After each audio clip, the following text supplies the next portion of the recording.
Good afternoon students. நம்ம thermochemical equations பார்த்துட்டு இருந்தோம். First point என்ன சொல்லியிருந்தோம்? Left hand side நுடைய number of moles at the reactant should be equal to the number of moles at the right hand side. Products நுடைய moles வந்து equal இருக்கணும் ஒரு thermochemical equationல அப்படின்னு சொல்லியிருந்தோம். Okay, second point பாருங்க. Page number 199 first volumeல the enthalpy change வந்து delta HR has to be specified with appropriate sign and unit. அதாவது அதனுடைய சைனும் யூனிட்டும் கரெக்டாக இருக்கணும் அப்படின்னு சொல்கிறாங்க, ஸ்பெசிஃபை பண்ணணும்னு சொல்கிறாங்க.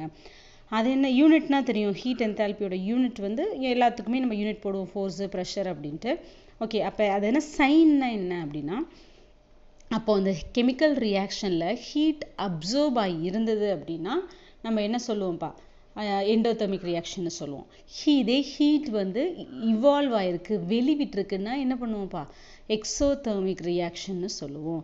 அப்போது அங்கே ஹீட் வந்து அப்சர்வ் ஆகி இருந்தது அப்படின்னா ப்ளஸ் சைனு, தென் இவால்வ் ஆயிருந்ததுன்னா மைனஸ் சைன் போடுவோம். இந்த சைனை வந்து கரெக்டாக நம்ம அப்ரோப்ரியேட்டாக சொல்லணும். ஓகே, நெக்ஸ்ட் தேர்ட் பாயிண்ட் பாருங்கள். கெமிக்கல் ரியாக்ஷன் வந்து ரிவர்ஸ்டாக இருக்கனால டெல்டா ஹெச் வந்து சைன் ரிவர்ஸ்டாக இருந்ததுன்னா சேம் மேக்னிடியூட் அளவு எப்படிப்பா இருக்கும், இது ரிவர்ஸ்டாக இருந்தது அப்படின்னா மேக்னிடியூட் வில் பி சேம். அடுத்த ஃபோர்த்து பாயிண்ட் வந்து ஃபிசிக்கல் ஸ்டேட்டை இண்டிகேட் பண்ணணும். கேஸ்னா ஜின்னு இண்டிகேட் பண்ணணும், இல்லை வீன்னு வேப்பர்னு இண்டிகேட் பண்ணலாம், இல்லை லிக்விட்னா எல், சாலிட்னா எஸ், ஏக்வஸ்னா ஏக்யூங்கிறத கண்டிப்பாக இண்டிகேட் பண்ணணும் ஒரு thermochemical equationல. Then delta H depends upon the physical state of reactants. Okay, then thermochemical reaction வந்து multiplied throughout the number, enthalpy change also multiplied by the same number. நம்ம எப்படி ஒரு ரியாக்ஷனை 2ஆல் the whole equation மல்டிப்ளை பண்ணுறோமோ, நம்ம ரியாக்டண்ட்டுக்கும் ப்ராடக்ட்டுக்கும் left hand சைடும் right hand சைடும் multiply பண்ணிவிடுவோம். பக்கத்தில் இவ்வளோ எனர்ஜி லிபரேட்டா ஹெச் போட்டிருப்பீங்க பார்த்தீங்களா, அதையும் கண்டிப்பாக என்ன பண்ணணும்ப்பா, 2ஆல் மல்டிப்ளை பண்ண, அதையும் 2ஆல் மல்டிப்ளை பண்ணணும், 4னா 4ஆல் மல்டிப்ளை பண்ணணும். நெக்ஸ்ட் சிக்ஸ்த்து பாருங்க.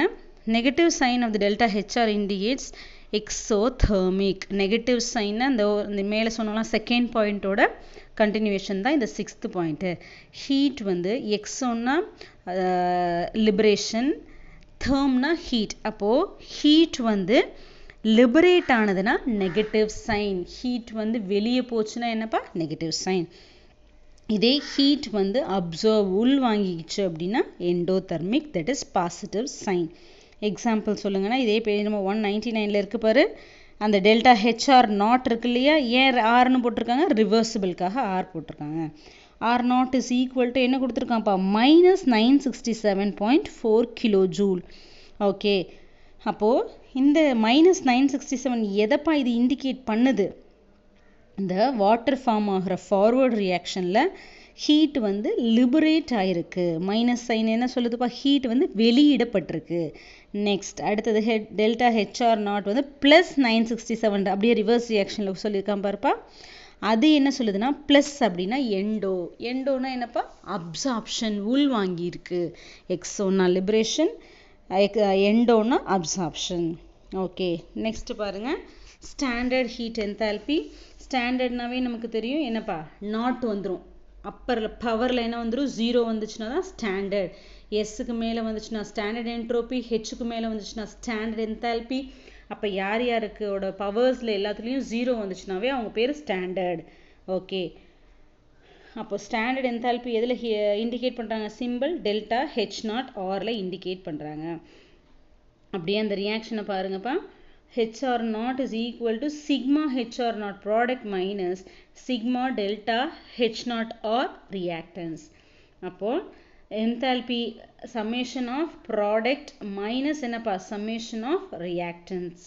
ஓகே, அப்போ general equation எடுத்துக்கிறாங்க பாருப்பா, A plus B is equal gives C plus D. அப்போ HF நாட்னா யாருப்பா, ப்ராடக்ட் மைனஸ் ரியாக்டன்ஸ். இப்போ ப்ராடக்டில் என்ன இருக்குது, டெல்டா ஹெச் நாட் எஃப், சிங்கிறது ப்ராடக்ட், டிங்கிறது இன்னொரு product. Okay, minus then delta H naught F A plus B, இது reactant. This is the standard enthalpy of a reaction.